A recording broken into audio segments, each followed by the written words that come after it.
Lothar here, PCT through Hiker 2021.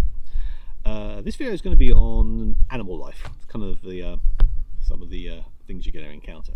Let's start with the small ones. Obviously, at campsites, you're going to encounter ants or termites. You're going to encounter spiders. You're going to encounter the flying ones, the mosquitoes. You're going to fly flies. Except the fact that at some point through the hike, you're going to eat a few of those on the way, either in your food or something like that. But the general rule is when you're camping, just make sure you're not camping on an ant's nest. You can't go too far wrong. If you're cowboy camping, good luck to you. I did that a few times. Sometimes always had bugs getting in.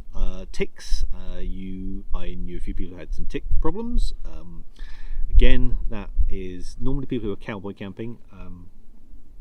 I never had any ticks on trail, but I knew some people who were cowboy camping who did. So I'll do the math. What else? When it comes to mosquitoes, you are going to have to deal with them on trail. Certainly in Oregon and some of the valleys, maybe in Sierras, but certainly in the later part of your hike going northbound.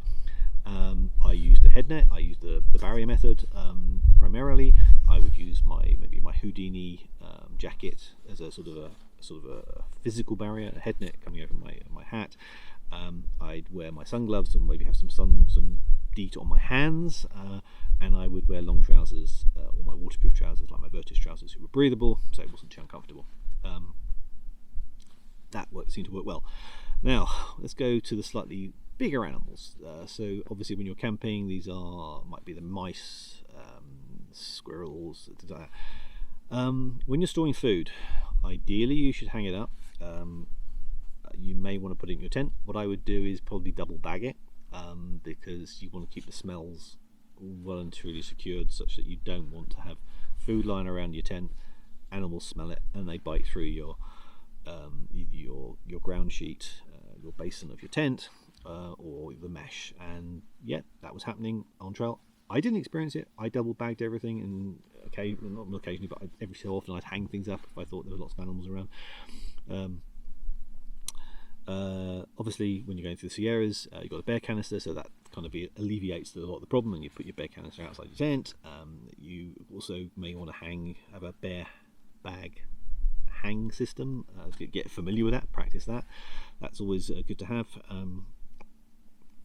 Next animal I saw sort of on scale, I would saw mountain beavers. They were quite funny. These look like little grey sausages or small little legs. I don't think they have particularly great eyesight. I was basically walking down a trail and had one slowly walking towards me. It came within about 5 feet of me before it realised I was there. But totally harmless. A lot of the animals you'll see are totally harmless. Going up in scale again, certainly the desert. Let's go for rattlesnakes. Now, did I see rattlesnakes? Yes, I saw rattlesnakes. You see the big ones, the big diameter, full adult ones. They're normally countering on trail. They're just normally siestering on the trail because it's a nice patch in the sun, sunning themselves.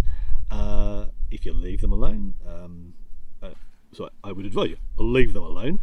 Don't play with them. If they don't get off trail, just stamp on the ground. Make sure to smell vibration that they can detect and they'll gradually slither away. And what I found was the adult ones very rarely rattled. It's only if it's only if you got a bit too close would they give you a warning rattle. But most of the time they just sort of slither off trail. And I saw some big ones, and you don't want to mess with them. The ones you want to be more careful of are the smaller ones, the middle-aged ones or the young ones. Now these are situations where I counted those are normally on the very side of the trail where if I'm hiking fast and I had trekking poles going tap, tap, tap, tap, tap. Now normally what my first indication was that my trekking pole was a bit too close to one and you got a rattle. So I'd actually be almost level with the snake when I first heard the rattle. And thankfully I'd been moving fast enough that it didn't. No, I never had a rattlesnake strike at me, but you could see how some of the ones that if they were right next to the trail and you stab them with your trekking pole or something, obviously that could happen. But I didn't know anybody that happened to. But be prepared for the fact that there will be snakes beside the trail that you can't necessarily see, rather than the big ones that may be laying right across it. Again, don't play with them. Move on. Don't be tempted to relocate a snake. Again, unless you're a qualified snake wrangler, leave them alone. It's just let them do their thing. You will see other snakes. I don't know the snake, but they're very fast moving snakes. So again, obviously not a rattlesnake, but you can tap on the ground and they'll just zip away. The only time I ever had a real problem was one stubborn snake didn't want to move. Where I actually just got dust, sort of dirt off the trail, and I was just throwing at it just to encourage it to get off the trail, and it did eventually, but it took its time. Other animals. Next we'll scale up. Deer. Now you see an awful lot of deer. Most of them are very skittish and will run away. Some are more confident, shall we say. In terms of scale, there's some occasions where you'd be hiking in the trail in Oregon, going through maybe some hilly areas where there's rocks on one side and the other, and the trail is the obvious place to hike or walk. And the deer use them as well. So I have certain circumstances where I'm hiking probably about a mile down trail where I'm walking along, there's a deer there, he wakes up, he sort of stands up and looks at me and then goes down the trail. I walk up behind him and he realises, looks behind, oh damn, the hiker's still there. So he carries down, and we basically do this shuttling down the trail for about a mile, and eventually he finds a place to get off, and they just run off there. Now that happened quite funnily quite often, but there was one in particular. There's one particular deer you should be careful of. I was warned by Trail Angel.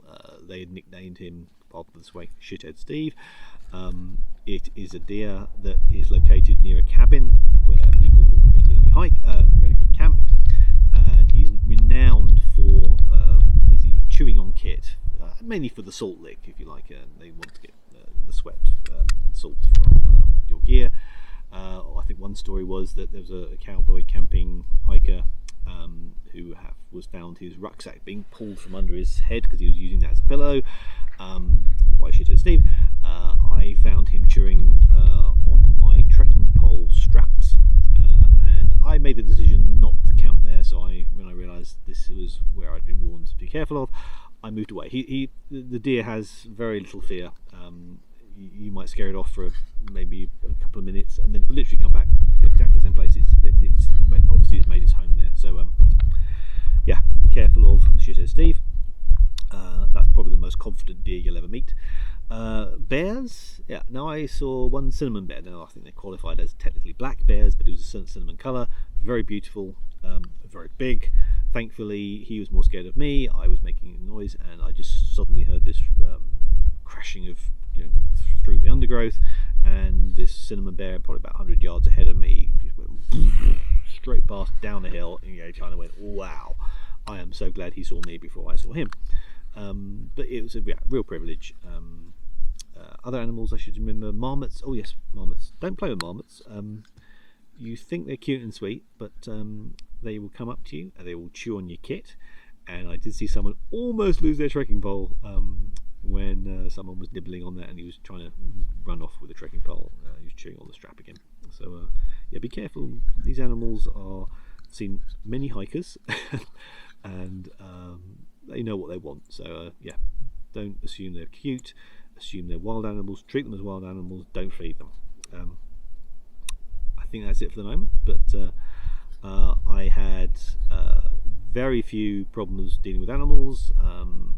Respect them. Rattlesnakes, I had 100% respect for.